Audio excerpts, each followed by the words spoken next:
can just pray for an adequate message. It's got to be great now. Okay. Thanks for setting the bar high for me. By the way, I asked Noelle maybe 36 hours ago to learn that song that she'd never played before. So, yes. No, it was amazing. Thank you. Thank you. One of my dearest, most favoriteest communion songs. Captures the essence of the bonds that we do share together. And speaking of that, I'm just going to take a quick aside here. Noelle, you mentioned all that's happened this year and how you weren't even a part of this community a year ago. None of us even knew your wonderful self existed. And now look at what'd you say? Did you know in May of last year? When did you actually connect? Oh, okay. So Carmen had been stalking you for a while. Other than that, and just think how many of you I never met prior to the start of this year. And it was really kind of sobering for, not many of you were at this national staff forum we had back in March out at Cannon Beach, but Carmen spoke. She actually filled in for me, who was supposed to, but obviously life circumstances prohibited that. So she stepped in admirably at the last minute and spoke about the nature of partnership, a ministry partnership, and connecting and utilizing that to strengthen your own ministry. And she talked particularly about the relationship with praise here and with this wonderful congregation. She shared pictures of what koinonia used to look like. And if you ever want to be I don't want to say depressed, but be appreciative for where we're at now. We used to have to meet, we were in Ackerman in one of the rooms on the lower floor. Yeah. And we just sat at desks there at tables, and there was maybe 5 or 6, and we sat around and ate donuts in the afternoon. And there was great stuff that happened. And then we were in the library at one point, and we kind of kept getting bumped around. I think there were some noise complaints on campus. And we realized, if we're going to really take off for the potential that there is in this ministry, we need to find a different location. And that's where Richard ended up connecting with Matt, who was involved with Campus Ambassadors back in the day. And it was like, well, duh. Why not work together? It's like, why haven't we been doing this all along? So to think where God has brought this community in just a few short years, even through a pandemic, and to see so many amazing faces here and even some that aren't here tonight, but are part of our community, it's humbling, and it's a testament to God's faithfulness and his goodness. So I just wanted to take a moment. That didn't have anything to do with what necessarily I'm talking about tonight as we wrap up the book of Colossians, but I just felt led to give thanks to God for what he's done. And it is a little bit bittersweet that we're here at our final lesson of the year. I realized I actually have the distinct privilege of speaking the very first message this year, all the way back in the fall, as we began working through the book of Ecclesiastes. And now I get to hopefully close this out strong as we head into the summer and get to enjoy just some carefree, fun time of fellowship next week with the weather hopefully being good. You can pray for that as well, that we don't get rained on. And closing out the year before many of you will scatter for the summer. So, the book of Colossians is packed with so much practical wisdom. I mean, all the Bible really is, but I do appreciate here how Paul, in many ways, is just kind of brutally, in some ways, straightforward, right to the point of this is how you as Christians are to live. This is what it looks like to live a Christ-centered life in the world. As we talk about tonight, to speak with wisdom and graciousness towards outsiders, but letting your speech be seasoned with salt. In other words, be truthful, be confrontational, but do so in love. And as we close out the book here, by the way, we actually had to combine these two sections into one. It's supposed to be over 2 weeks, but doing the party next week, it got condensed because I look at this and I think, I can make 6 or 7 messages out of this entire passage. There's just so much to chew on. I mean, walking in wisdom towards outsiders in verse 5. We could spend a month on that alone, on what that looks like, what that all entails, and how we have grown at it, but we could still do better. So we're going to have to take a bit of a 35,000-foot view tonight. So before we do that, I want to kind of build up to where Paul is at in his journey as it frames what he's about to write here in his final instructions. So for those of you maybe unfamiliar with the historical background, both of the book of Colossians, Paul's letter to the church in Colossae, that he's writing from house imprisonment in Rome, the situation that brought him there, I just want to kind of backtrack and do a little bit of brief history to kind of catch us up to date, because it's going to influence where Paul is at and how we can draw inspiration and draw wisdom from his own life circumstances, that despite incredible trials and incredible setbacks and challenges, Paul's focus remains not on his own well-being, but on the advancement of the gospel. To say, God, how are you using, and this is the phrase I want you to remember, write this down, how are you using the story that you have given me to advance your kingdom? I want you to think about that tonight. What story has God given you right now? What story has God given you that you maybe didn't ask for, that you wouldn't have asked for, but he has given it to you, and he is bringing great things out of that story? I want you to keep that in mind. So a little bit of background here for you history buffs. You'll appreciate this. So Paul's prison story. Many of you may know that Paul was no stranger to the clink. All right, he spent a good chunk of his adult life in and out of the slammer in various locations. The Who Scout. Yeah, he was a repeat offender. Yes, he had a bit of a rap sheet. He was no stranger to prison life. So this is the first of what would be called his Roman imprisonments as a prisoner in Rome. This one, he actually escapes, or well, he doesn't escape, sorry. He beats the rap after he finally is able to have his meeting with Caesar, is let free, and then about 4 years later, after the Great Fire of Rome in 64, where Christianity becomes illegal and Christians are persecuted, he's once again arrested, and according to tradition and history, he's executed in about 66 AD. So we won't get into all that tonight, but just to give you a little bit of background, this is Paul's first of his significant times in Roman prison. So turn with me, if you want, you don't have to, we'll just do a brief overview, to the book of Acts, chapter 21. As you kind of go through the end here, I'll kind of paint the picture of how Paul got to where he's at. So in Acts 21, which would have been about 58 AD, give or take, so we're talking about 25 years after the resurrection, and well into Paul's ministry in Judea and throughout the Roman world. We read of his arrest in the Jerusalem temple. So he's stirring up trouble. The Jewish leaders and religious leaders are angry at him again. Surprise, surprise. He knew how to push people's buttons like almost nobody else. So they have him arrested, and then they bring the Roman tribune, because Rome was still ruling over Judea and Jerusalem at the time, and Paul is able to address the Roman tribune. You notice with Paul, every time he has the opportunity to speak to somebody in power and authority, he doesn't waste it. He doesn't focus on, hey, get me out of here, all right? This is stupid. Yeah, your mama. So he's sorry. I can picture Paul saying that. But the point is, he says, okay, I'm going to use this as an opportunity to share the gospel. I'm going to use this as an opportunity, this audience that I may never get again, with this person of great authority, great influence, great prominence. I'm not going to waste this opportunity. I'm not going to waste this story that God has given me. So he speaks first to the Roman tribune and into the crowd of Jews. And he speaks to the Jews in Hebrew, by the way, saying, hey, I'm one of you. Remember, don't forget that. He shares the gospel through the lens of his own conversion story. You know, everybody's got kind of that one. You guys have that one default story. Like if I asked you to come up and say, you're going to speak right now, you got that one kind of good default message you could all go to. Sophie's got a smirk on her face, yeah. And a lot of times it's your own story. If I say, you know, hey, get up here and give an expository message on the book of Leviticus, you're like, But if I say, hey, just share your story. Share what God's done in your life. I think most of you could come up and passionately do that. And that's what Paul kind of goes back to here.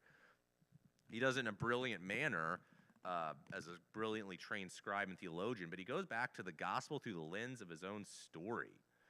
So he's brought, after the next day, after he's spoken to the tribune and the crowds in the temple there, then he starts to work his way up the ranks. So like, okay, this guy is going to be trouble. You deal with him. So then he goes before the Jewish Sanhedrin, before the high priest Ananias. And when he meets with the Sanhedrin here, he kind of sows some discord. He plays the division card between the Pharisees and the Sadducees by talking about the resurrection. Because remember, the Sadducees didn't believe in the resurrection. Pharisees did, and they were the two leading religious groups at the time in Israel. So he basically forms this divide and conquer strategy, getting the Sadducees and the Pharisees going at it with each other. Then, for his own safety, the Romans decide, okay, we got to get this guy out of here or he's going to stir up a riot and get himself killed. They transport Paul from Jerusalem to Caesarea, which is on the Mediterranean Sea, about 100 miles away. They do this so that he can plead his case before Felix, who's the Roman governor in Judea, takes over for Pontius Pilate. So look, again, he keeps working up the chain from just the common Jews to the religious leaders to the high priest. Now he's all the way up to the Roman governor. All right, this guy's a big deal in the Roman world, and Paul's having an opportunity here to connect with him, to the most significant Roman figure in all of Judea. Paul in Acts 24, again, shares his story with the governor Felix. Felix can't find any fault in him, sort of like Pilate said with Jesus, I find no case against this man. I have no legal grounds by which to put him to death. So Felix can't find a case against him, but in order to appease the wrath of the Jewish religious leaders, we're told at the end of Acts 24 that he decides, I'm going to keep Paul in prison anyway. I'm not going to kill him. I'm not necessarily going to formally sentence him. I'm just going to kind of let him sit there so that he can't cause trouble and to appease the Jewish religious leaders. So he keeps him in prison for 2 years, so this will be about 60 AD, when Felix is succeeded as governor of Judea by a man named Porcius Festus. By the way, you're not going to be tested on any of these names afterwards. Porcius Festus, yes. It's kind of catchy.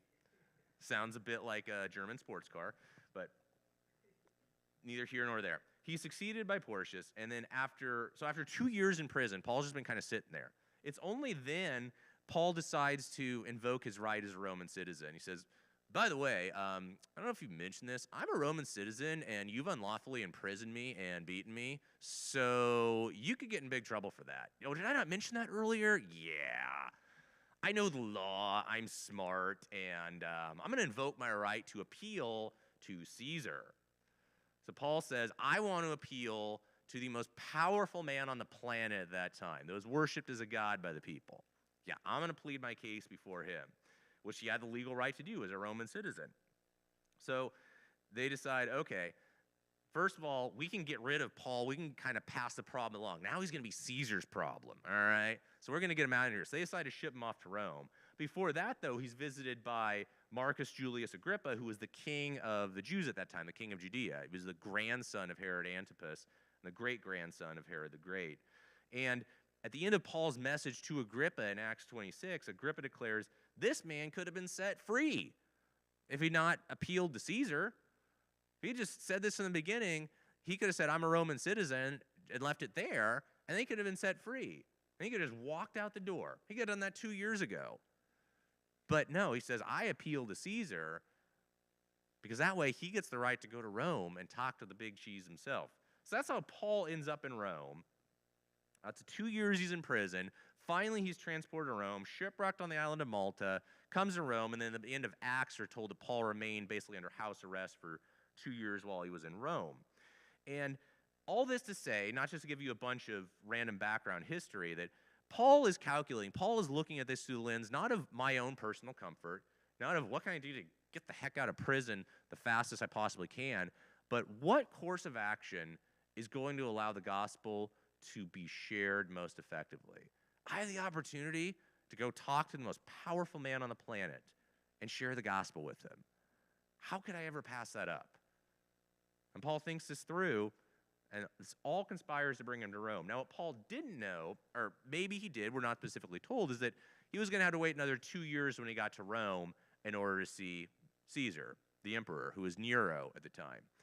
Why, you may ask? Well, when you look at the background of Roman history, Paul arrives in Rome around 60 AD, which is just about a year or so after Nero really assumed power and actually started ruling.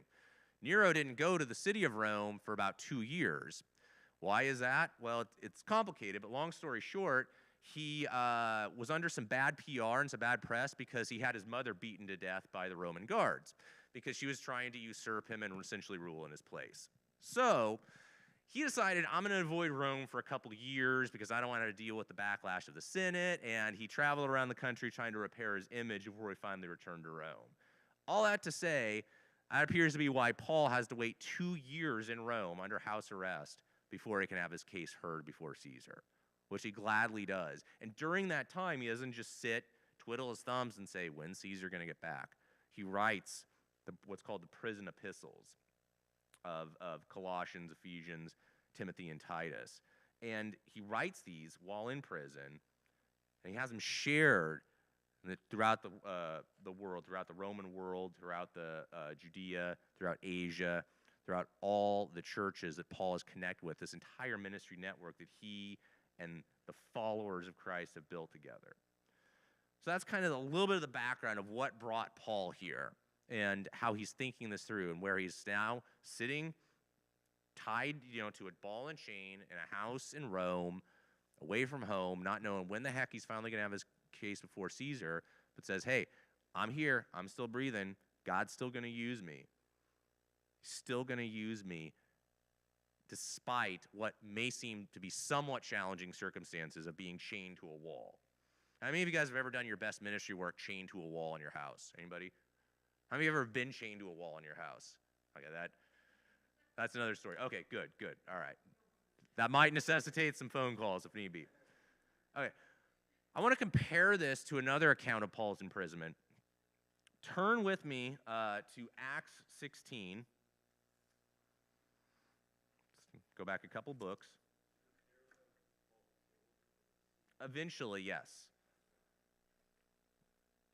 That's again, after the Great Roman Fire in 64 AD, where Nero needs a scapegoat to blame on the fact of why the whole city of Rome burned to the ground, and he's suffering some really bad PR. He comes up with, there's this group called the Christians, and there's not too many of them, and I'm going to say they did it and make them the scapegoat. And that's what led to the first true great Roman persecution of the Christians, where Nero would actually cover Christians in pitch and use them and light them on fire in order to light his gardens at night, or have them thrown alive to the lions in the arena. Yeah, not a nice guy. So that happens a few years later, and it's during that time that Paul is beheaded by Nero.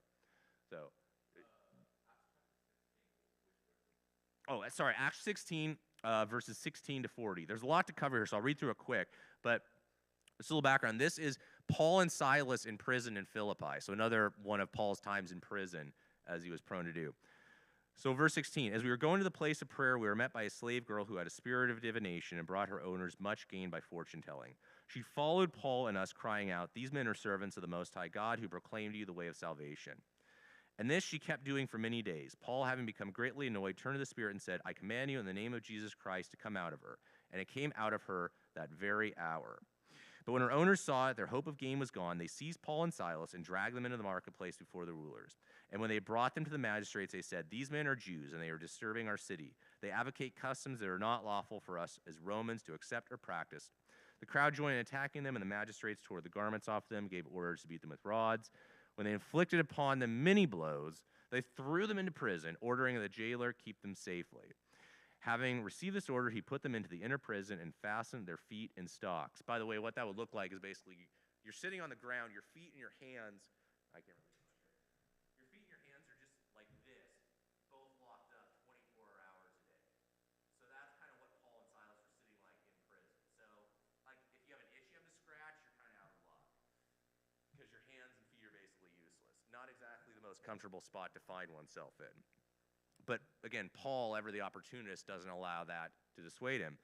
Read in verse 25. About midnight, Paul and Silas were praying and singing hymns to God, and the prisoners were listening to them. They obviously had a captive audience. Nobody's going anywhere. So we might as well listen to this Paul guy sharing this crazy message. And suddenly there was a great earthquake, so that the foundations of the prison were shaken. Immediately all the doors were opened, and everyone's bonds were unfastened. When the jailer woke and saw that the prison doors were open, he drew his sword and was about to kill himself, supposing that the prisoners had escaped. Basically, if I don't kill myself, my boss is going to kill me anyway, so I might as well just get this over with because I screwed up. But Paul cried with a loud voice, "Do not harm yourself, for we are all here." Think about that. The crowd was so captive. Their chains are broken. This is their chance to escape. But they're like, no, we like what this guy's saying. We're going to stick around for a while. I want to see where this goes. He's on a roll here. And the jailer called for lights and rushed in. And trembling with fear, he fell down before Paul and Silas. And then he brought them out and said, "Sirs, what must I do to be saved?" And they said, "Believe in the Lord Jesus, and you will be saved, you and your household." And they spoke the word of the Lord to him and to all who were in the house. And he took them the same hour of the night and washed their wounds, and he was baptized at once, he and all his family. Then he brought them up into his house and set food before them, and he rejoiced along with his entire household that he had believed in God. So We bring that all the way back to Colossians here, chapter 4. So in Colossians 4:2, Paul gives instructions to say, continue steadfastly in prayer, being watchful in it with thanksgiving. At the same time, pray also for us, that God may open to us a door for the word to declare the mystery of Christ, on account of which I am in prison, that I may make it clear, which is how I ought to speak. So Paul, in both these situations, saying, I'm in prison. Yeah, God, you can still open doors. Even though in one case my hands and feet are literally tied in stocks. Even though in another case I'm literally chained to the wall and can't leave this room. Pray that God would continue to open doors. Think about it. If you were in prison and you were asking somebody to pray for you, and you were there unlawfully for a crime you didn't commit, what might your first prayer request be to people?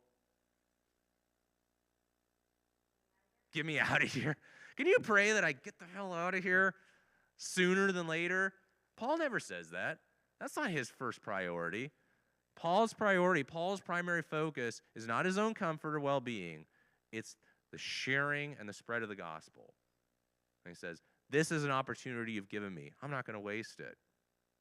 And to illustrate that idea, turn with me briefly back to Acts 16, verse 35. We're going to finish this up, and I'm going to show you the approach Paul has here. So Acts 16:35, the next day, it says, when it was day, so after this crazy night of earthquakes and conversions and baptisms and feasting at the house of the jailer, the sun finally comes up after Paul and everybody's pulled an all-nighter. The magistrates sent the police saying, let those men go. And the jailer reported these words to Paul saying, the magistrates have sent to let you go. Therefore, come out now and go in peace. Paul's like, no.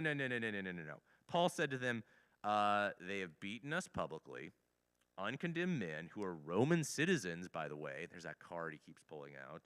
And have thrown us into prison. And do they now want us out secretly? No.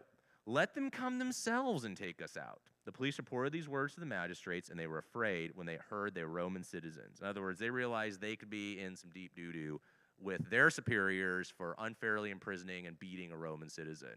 They could be in big trouble. Again, Paul's not stupid. Paul knows what he's doing. Paul knows his rights, and he's utilizing them not for his own benefit, but for the benefit of the gospel. So verse 39, they came and apologized to them, and they took them out and asked them to leave the city. So they went out of prison and visited Lydia, and when they had seen the brothers, they encouraged them and departed. So all that to say, Paul here, again, he doesn't pray for deliverance from prison. He prays for a door to be open to declare the gospel. So why does Paul make a point to say, no, you're not just going to let us out. You're going to come here and make a public spectacle of us leaving. You're going to have your superiors come and acknowledge the wrong and let everybody see you leading us out. Why do you think he does that? Any thoughts? Think about this. So if they just secretly let him out, everybody around the town of Philippi a week or so later might be like, hey, whatever happened to those guys who were talking about this Jesus guy? Well, I heard, they got beaten and taken to prison and nobody's seen him since. Ooh, that's not good. I better not go preaching about this Jesus guy if that's the case. Or somebody else who was thinking of going to Philippi, thinking about what might have happened to Paul and Silas, says, yeah, I'm not gonna mess with that. I'm gonna leave that one alone. Paul says, no. You're gonna let everybody know that you are in the wrong, that we've committed no crime.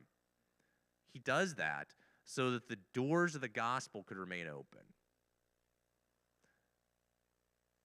He does it so that the gospel could still be preached there. Because again, if they just kind of secretly hush him out in the middle of the night and people just assume that maybe he's dead, they'll be hesitant to want to share the message. But if they know, he was right, he's been exonerated, it's okay to share the gospel, it's okay to talk about Jesus, that's Paul's concern.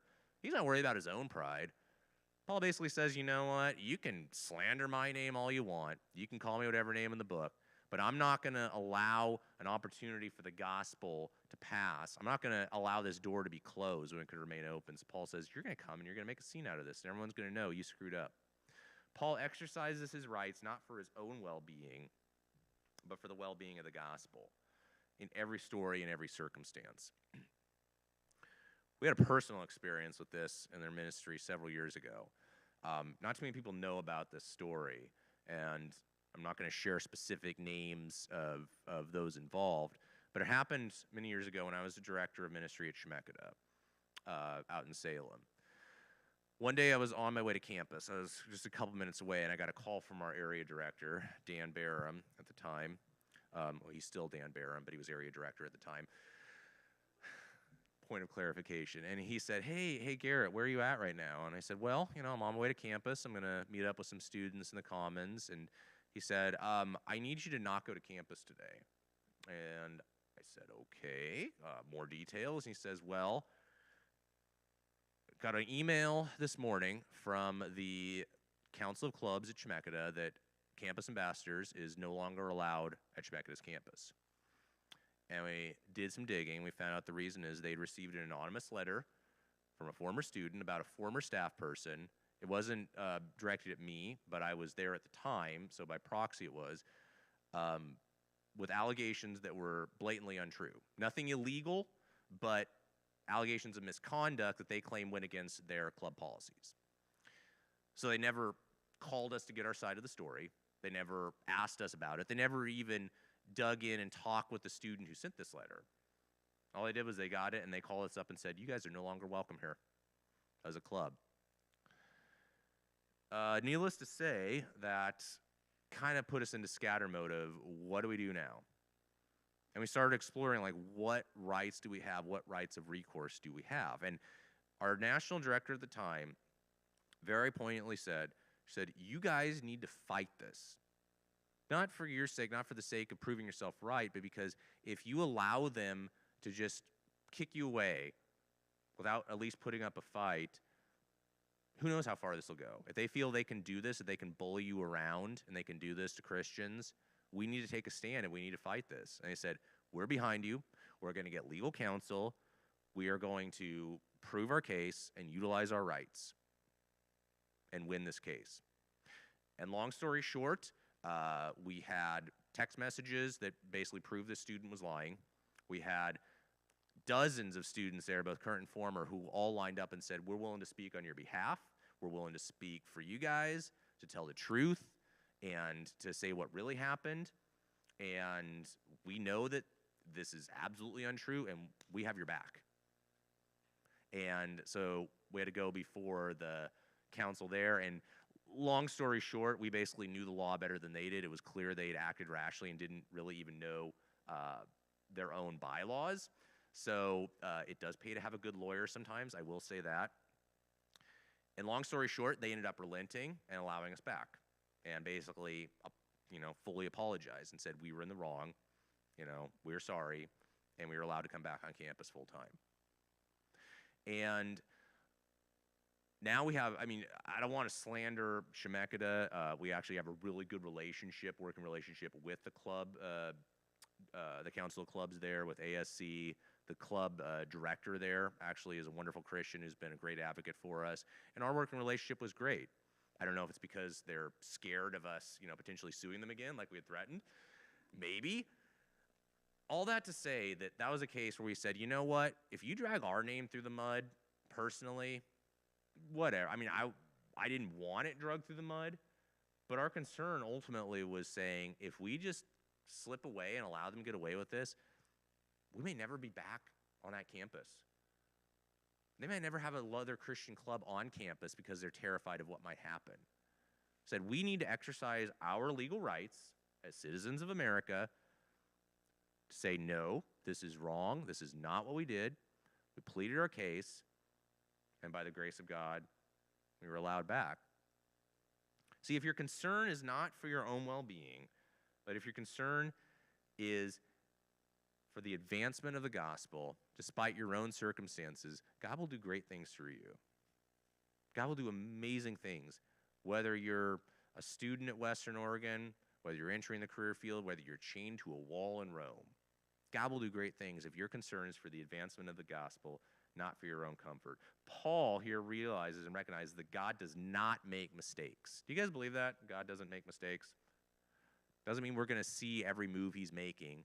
He's the ultimate. God's playing chess, we're playing checkers. No, it's more like God's playing like four-dimensional chess and we're playing like ball in a cup. Like, but everybody know ball in a cup? Anybody? Okay, I'm aging myself here. Yes, Charlie, you got it. Okay, thank you. So I have a question. Do you pray regularly for delivery from circumstances? Or do you pray that God wouldn't necessarily deliver you, but he would use those circumstances, whatever they might be, for the gospel to advance? Is your first thought, God, get me the heck out of this? This sucks. Or is your first thought, God, I don't necessarily want this right now. This story sucks that you've given me. But God, use it. Use it for the sake of the gospel. Use it for the sake of building your kingdom. As long as you deem that I should have this story, use it. Most of you know by now, some of you don't. For those who don't, in early February, my wonderful wife Jessica, 41 years old, was diagnosed with advanced ovarian cancer. Some of you who've taken biology and anatomy may also know that the prognosis for advanced ovarian cancer is pretty poor. We were staring at the possibility of maybe 1 to 2 years to live at first. Now, by God's grace, there's been a lot that's happened since then. She had a very successful surgery. Her body's responding incredibly well to chemotherapy treatment. We're optimistic that this patient will be in remission by July, and there's good maintenance therapies out there. While we recognize this is going to be a story that she carries, a story that is part of her life for the rest of her life, for the rest of our lives, it doesn't need to be the end. It's not a terminal diagnosis, Lord willing. We're optimistic that we can have many years ahead, but we also realize that the survival rate for this is not good. This is the story God's given us. And at the very beginning, I called up one of our dear friends from church who's a 9-year cancer survivor. They said probably wouldn't have 6 months. She basically had a series of tumors that burst inside her stomach and shot cancer. It was like a dandelion, basically, that ruptured in her stomach, and it had emergency surgery. And they said, I don't know if you're going to live 6 months. That was 9 years ago, and she's seen her kids grow up and get ready to graduate high school this coming year. And she said, Garrett, cancer, every day of my life is the story God's given me. She said, I didn't want it, but God chose it for me. And I can choose to be angry and bitter, or I can choose to say, God, how are you going to use this story? And she has used her story. And many of you know cancer survivors. Many of you know people who've dealt with it, some more personally than others, Sophie. But Sophie's mom battled with cancer and spent a lot to me, just hearing that over the years. But some of you may know that story, and some of you may have experienced that in your own life. And God still does great things in the midst of it. God does great things in the midst of the story that he has given you. So what story has God given you? What story is he writing in your life? Think about that. Is it a story you never wanted, but are saying, God, how will you use me in the midst of this time?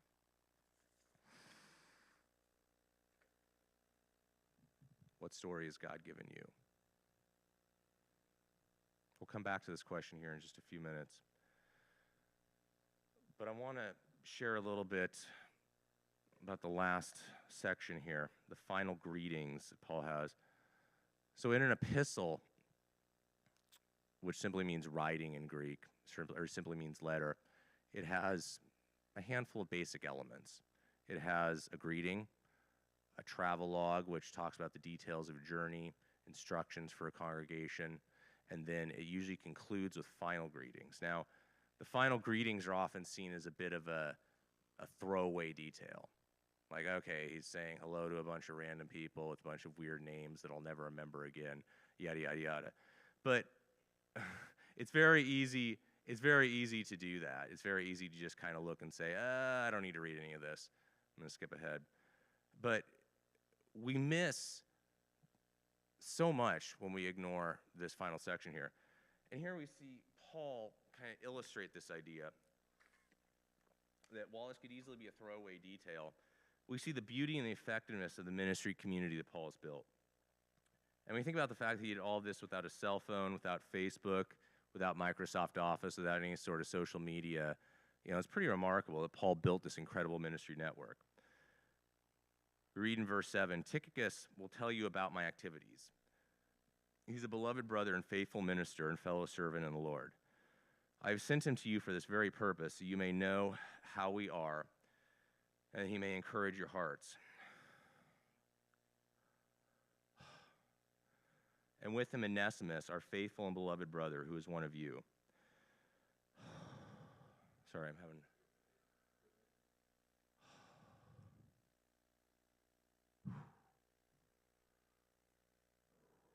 Just a second.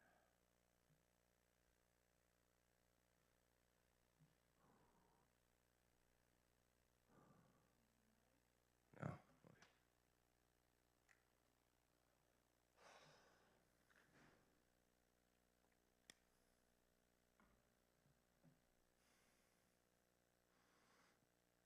My heart's racing super fast right now.